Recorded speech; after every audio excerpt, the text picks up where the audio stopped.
He rules one of the most secretive countries on Earth, a place where information is controlled and power is absolute. His name is Kim Jong Un, a leader surrounded by mystery, fear, and global attention. But how did a young man barely known to the world rise to control an entire nation? From his early life in secrecy to becoming the face of one of the most powerful regimes on the planet. This is the story of power, control, and one of the most enigmatic leaders of our time. He's got to be one of the most enigmatic and just feared leaders on the entire planet. A man who holds the fate of millions and, let's be honest, maybe the world in his hands. But the real question is, how did he even get there? I mean, the story of Kim Jong Un is just a wild study in contrasts. It's the story of a boy who's hidden from the world, who would one day command its complete and undivided attention. To really get a handle on the dictator, we first have to understand the boy that absolutely nobody saw coming. Because you see, for the longest time, Kim Jong Un wasn't even supposed to be in charge. Not at all.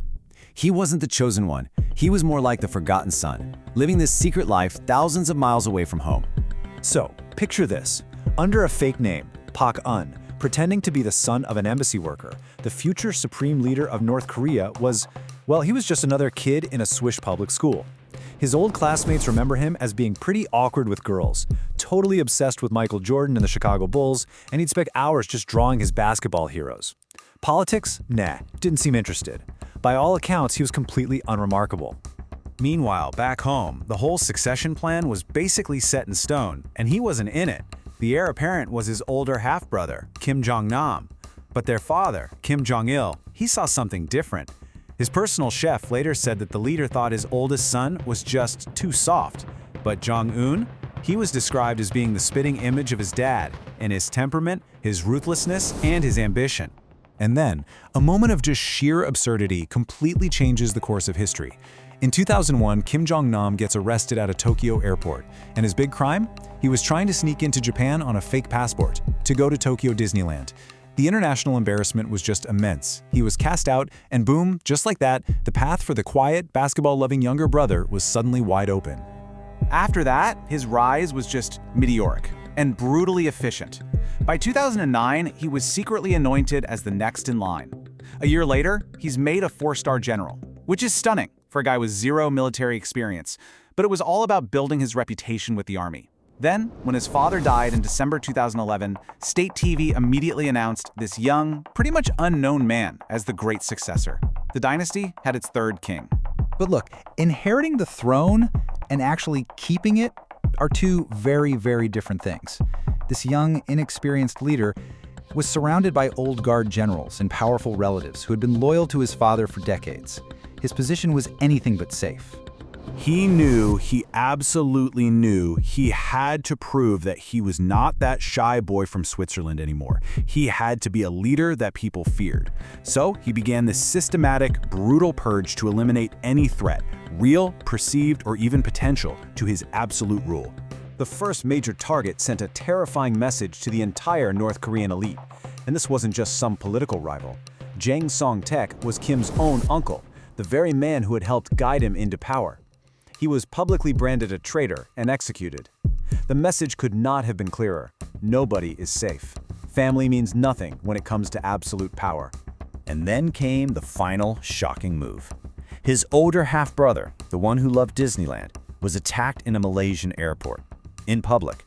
2 women smeared his face with VX nerve agent, one of the deadliest chemical weapons on Earth. He was dead in minutes. It was this brazen public assassination that showed the entire world Kim Jong-un's global reach and his absolute refusal to tolerate any other claimant to his throne. So, with his power base at home secured through pure terror, Kim turned his focus outward.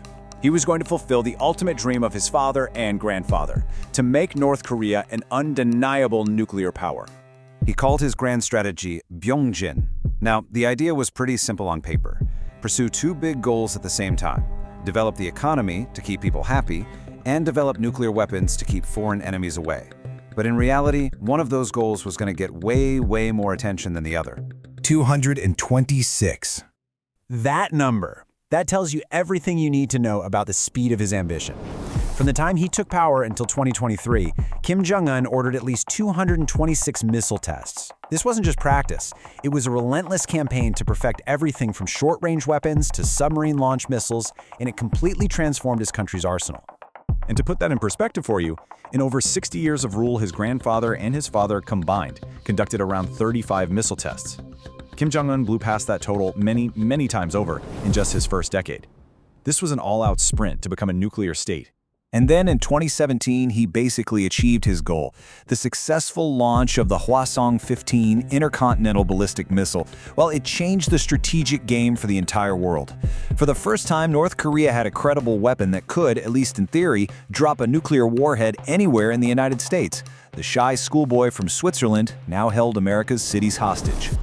But just as the world was bracing for conflict, Kim, now that he had his ultimate weapon, did something nobody expected. He put the missiles away, put on a suit, and stepped onto the world stage like a statesman. He became the very first North Korean leader to just walk across the border into South Korea, meeting with President Moon Jae-in. Then he holds these historic, totally unprecedented summits with a sitting US President Donald Trump. See, with his nuclear card in his pocket, he was ready to talk, forcing the world to deal with him, but on his terms. And for a second there, it really seemed like peace might be possible. But behind all the smiles and handshakes was this undeniable, horrific reality. A huge United Nations report had already come out and concluded that his regime was committing crimes against humanity on a scale that had, and I quote, no parallel in the contemporary world. And that's the core contradiction, right? The man talking peace on the world stage was also presiding over a system of just unimaginable brutality. And so we're left with this really deep, unsettling paradox. Who is Kim Jong Un really? Because every single aspect of his rule seems to be a complete contradiction. I mean, he builds these gleaming, modern projects like luxury ski resorts and water parks for the elite, while reports are coming out that a huge part of his population faces chronic food shortages. He flies around the world for diplomatic photo ops, playing the man of peace after having his own uncle and brother ruthlessly killed. He even embraces bits of Western culture, like pop music concerts, while his regime maintains some of the tightest, most brutal controls on information on the entire planet. So, how are we supposed to make sense of this?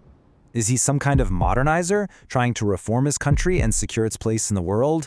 Is he just a paranoid tyrant, using every tool he has, from executions to nukes, to make sure he and his dynasty survive? Or is the most terrifying answer that he is somehow, impossibly, both at the very same time? From the classrooms of Switzerland to the absolute pinnacle of power, his journey has justified all expectations. He's secured his rule, he's built his bomb, and he has the whole world's attention. The one thing he hasn't revealed is his endgame. And that forces the rest of us to just keep guessing his next move.